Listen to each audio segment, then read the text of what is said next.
பத்திரப்பதிவுத்துறை முதலமைச்சரை ஏமாற்றிய ஐஏஎஸ் அதிகாரிகள். வணக்கம் அனைவருக்கும். பத்திரப்பதிவுத்துறையில் முதலமைச்சர் விஜயை ஐஏஎஸ் அதிகாரிகள் ஏமாற்றிவிட்டார்கள். எப்படி என்று பார்ப்போம்.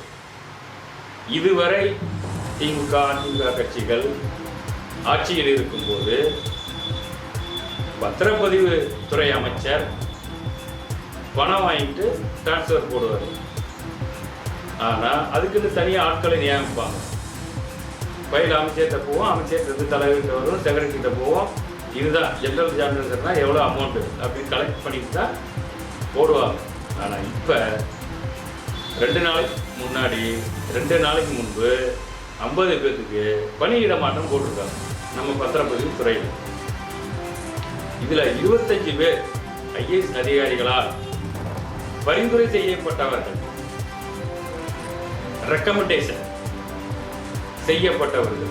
இவர்கள் எல்லாமே சென்னை, காஞ்சிபுரம், திருவள்ளூர், செங்கல்பட்டு இந்த மாவட்டத்தில் தான் போட்டு. இங்கேருந்து அங்கே போடுறாங்க, அங்கேருந்து இங்கே அங்கே போடுறாங்க. தென் மாவட்டத்துலேருந்து போடல. இதில் பல கோடி ரூபா கைமாறி. எப்படி, ஏன், எந்த அதிகாரி ரெக்கமெண்டேஷன் செய்தா, யார் எவ்வளவு கொடுத்தா என்பதை விரைவில் பார்ப்போம். நன்றி, வணக்கம்.